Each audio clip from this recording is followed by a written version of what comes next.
primer lugar, dar las gracias por la invitación. Y aunque parece que el tema en sí no tiene mucho que ver con el simposio, nosotros vamos a hablar sobre la funcionalidad y usos económicos de las ganaderías en la primera edad del Hierro en el centro peninsular. Y nuestro punto de partida son los escasos análisis arqueológicos que hay para este momento, donde podemos encontrarnos que el primer estudio arqueológico se hizo en 1980 por el profesor Arturo Morales para el yacimiento de Ceomo y hasta el 2002 solo se hacían mención a número de restos y MNIs. Esto se supera en el 2002 con el yacimiento de Arroyo Culebro, donde se empieza a hacer una pequeña sistematización, pero es en 2007 con el yacimiento de Las Camas cuando se hace una inflexión y empieza a haber una sistematización de datos. Claro, ¿esto qué nos supone? Pues que las muestras eran muy heterogéneas y tenían muy poquitos restos, con lo cual no eran representativas. ¿Y cómo determinaban los restos? Eso tenemos el problema de que cuando ellos dicen que tienen un gran volumen de individuos indeterminados, sí se podrían determinar si se cogiera su morfología y su sección. Y se podrían pasar a ser restos determinables, sobre todo por su talla. Y entonces nosotros lo que planteábamos primero fue una sistematización de datos, cogiendo sobre todo el estudio de las camas donde había patrones de mortandad, patrones esqueléticos y, sobre todo, estudios tafonómicos. Y fueron la metodología empleada.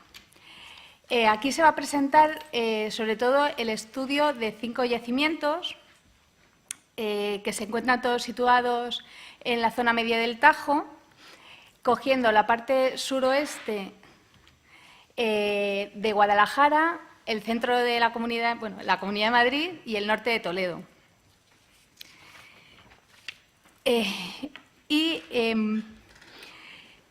Aquí. Las características, vamos a dar unas mínimas características generales, gracias. Unas características generales que va a ser lo que nos va a dar base para hablar sobre la funcionalidad de estos animales. Decir que el número de restos estudiados son de casi 11.000 restos, donde la cabaña mejor representada es la ovicaprina con un 72%, seguida de los bóvidos, pero a una gran distancia.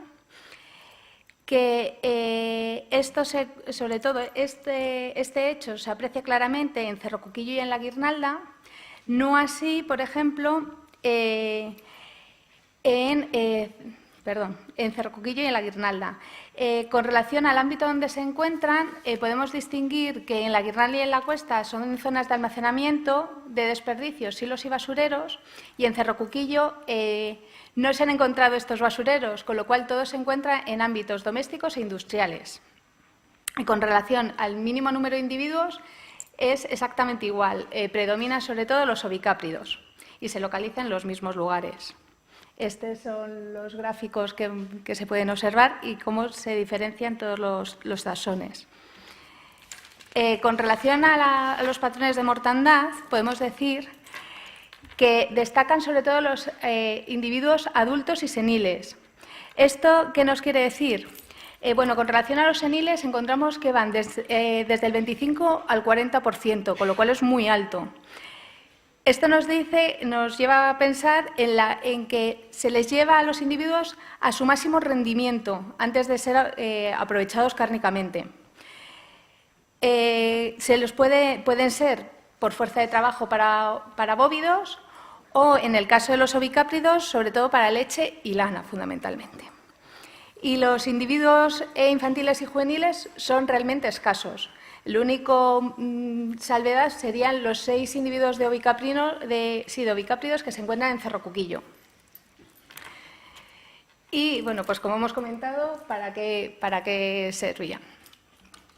Con relación a los patrones de representación anatómica, tenemos que decir que cogiendo la variable de secciones mayor y menor representados, vemos que los elementos mejor representados son los craneales y los elementos apendiculares, y los peor son los axiales. Al analizar la distribución anatómica por zonas, se aprecia que en la guirnalda y en la cuesta se ubican en zonas de basureros, presentando todos los taxones una representación muy compensada. Lo mismo sucede en Cerro-Quillo para la zona doméstica. Esto nos dice que los patrones, al estar muy compensados, lo que nos está diciendo es que estos animales debieron de ser o sacrificados en los mismos yacimientos o en zonas aledañas y fueron transportados enteros. Y, por último, con relación a los patrones de alteración ósea, vamos a hablar de las marcas de corte, que son las marcas producidas antrópicamente. Es verdad que nosotros las que hemos encontrado son unos porcentajes muy bajos, de un solo 6%, y que si lo vemos por animales, los animales con mayor número de marcas son los ovicápridos. Tanto en la guirnalda, en la cuesta y en Cerro-Quillo, en cambio, son los caballos. Por último, estas marcas lo que nos están demostrando son cuatro acciones determinadas, que son el desollado, la evisceración, desarticulación y descarnación. A nosotros en este trabajo nos van a interesar sobre todo el desollado y la desarticulación. Y, por tanto, se puede apreciar que todos estos animales fueron aprovechados en su totalidad. Nosotros, además, lo que hemos hecho ha sido coger los datos de estos 5 yacimientos estudiados y los hemos comparado, además, con esos estudios previos que había anteriormente. Y lo que nos están diciendo es que los ovicápridos tienen una presencia de entre el 30 y el 50% del total de la muestra, y lo mismo sucede en el MNI. Por tanto, solo habría una salvedad en relación a la meseta, que sería el caso de las camas, donde son los bóvidos el animal mejor representado. Y tras caracterizar la fauna para saber exactamente que el animal predominante, por supuesto, son los ovicápridos, nos tendremos que plantear qué papel jugaban estos animales en la vida cotidiana de estas poblaciones en la primera edad del Hierro. Y, por supuesto, lo primero que se nos viene a la mente cuando hablamos de fauna es su consumo alimenticio. Ese consumo que se hace de todos los animales, adultos, seniles, juveniles, infantiles. Obviamente no es lo mismo consumir un individuo adulto y senil, que lo que nos está diciendo es que estamos llevándolo a su máxima productividad y, por tanto, su mayor rendimiento económico, que si son infantiles y juveniles. Se aprovecha todo el animal, como nos demuestran las marcas, como ya hemos dicho, evisceración, descarnación, desollado y desarticulación, y que si las ponemos en espacios de actividad, lo que nos demuestra es que nosotros hemos hecho una división de 3 zonas, una de desperdicio, que son los silos y basureros, otra las zonas industriales y la zona doméstica en sí, están muy compensados, o sea, no hay una diferenciación de espacios. Y claro, el animal no solo se come, el animal tiene otras funcionalidades. Y esas funcionalidades, con relación a la sociedad, eran esas actividades artesanales. Y nosotros lo hemos dividido en 2. Una que son actividades con el animal sacrificado y otras que son sin que el animal necesite ser sacrificado, o sea, vivo. Cuando hablamos de animales sacrificados, lo primero que nos viene a la cabeza pues son el curtido de pieles. Para ello, lo primero que hay que hacer es desollar las patas para poder sacar la piel. Y eso nos lo muestra muy bien todas las marcas de corte que tenemos, sobre todo en vacas y en caballos, tanto en Cerro-Quillo, en las camas y en la guirnalda, por ejemplo, ¿no? Esta es una falange de caballo de las camas. Y tras retirar toda la piel, lo primero que hay que hacer es limpiarla de grasa y meterla en una solución de tahino para que no pierda la flexibilidad y la resistencia.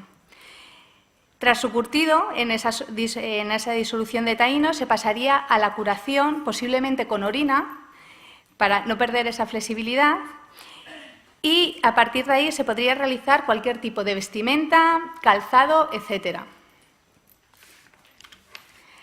Otra utilización sería la extracción de tendones, y para ello sería necesario la desarticulación, que como vemos aquí, a través de las marcas, lo hemos podido determinar. Y con ellos se podrían sacar cordeles duros y flexibles para la elaboración de prendas de vestir, ligamento de útiles y de herramientas. Y, por supuesto, como materia prima, hueso como materia prima, que no solo es el asta y el cuerno, sino que con el hueso se podrían fabricar botones, se podrían hacer, como bien ha dicho, espátulas o agujas de hueso. O sea, que la verdad es que daría mucho juego. Y ahora hablaríamos de la actividad artesanal con el animal vivo. Lo primero que también se viene a la cabeza son los productos lácteos, esos productos secundarios, ¿no? Que es verdad que no dejan evidencias en el registro arqueológico porque todas las herramientas que se usaban normalmente son perecederas, y porque la caseína es muy difícil de encontrar en los recipientes, pero sí sabemos que se realizaban productos de durabilidad corta, como son los yogures, los requesones y las cuajadas, y de durabilidad larga, que serían los quesos y las mantequillas. Y ya pasamos al que consideramos como el producto estrella, que es la producción textil, que sería la lana. Que si bien pueden ser de fibras vegetales, como se han encontrado evidencias en el yacimiento de Cerro Cuquillo, donde se han encontrado fibras de algodón al lado de un telar que luego veremos, aquí nos centraremos en el tejido de la lana. Para ello necesitamos individuos adultos, por eso la importancia en un principio del por qué hay hasta un 72% de ovicápridos y que en un alto porcentaje son individuos adultos y seniles para la productividad de lana, y que proporcionan y que también los patrones de mortandad. Como es bien sabido, para la obtención de la fibra lo primero que se debe de hacer es el esquileo de la oveja, que seguramente en un primer momento se debió realizar con algún artefacto lítico, como indica la foto, y que posteriormente se debió ya de introducir las tijeras, pero ya en un segundo momento. Estas en concreto son de Numancia, pero bueno, tenemos el del Llano de la Horca como ejemplo. Posteriormente se pasaría al cardado, que se podría haber realizado en un primer momento con el cardo seco, para pasar posteriormente al peine cardador, que este es también del Llano de la Horca. Y por último, para obtención de las mechas se hilaría con la ayuda de uso. Para nuestra zona, el mejor conservado pertenece a Cerro Redondo, segunda edad del hierro, no primera, pero bueno, donde se recuperó un vástago de madera de unos 20 centímetros.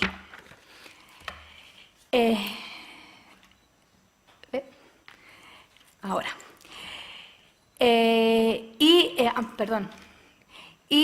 Se usarían también las fusayolas, en este caso es de hueso, que es de la Gavia 3.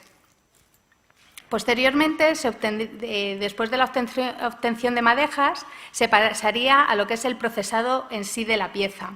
En nuestra área de estudio y para la primera edad del hierro se ha localizado en el yacimiento de Cerro Cuquillo un telar complejo de tipo oriental al lado de una cabaña circular, del que se ha quedado la impronta excavada en el terreno geológico.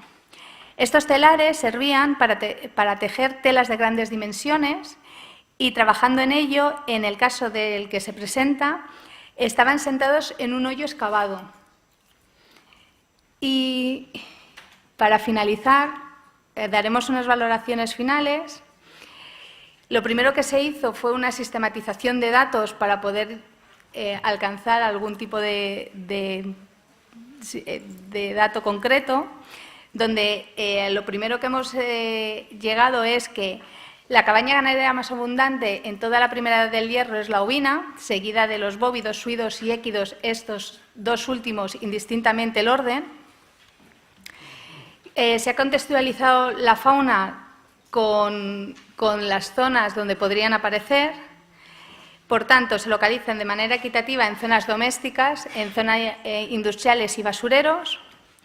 Y el aprovechamiento de los animales no solo era cárnico, sino que también podía ser, tras su muerte, la piel, la industria ósea y los tendones, y en vida, pues, sobre todo, la lana. Y sin más, pues muchísimas gracias por su atención.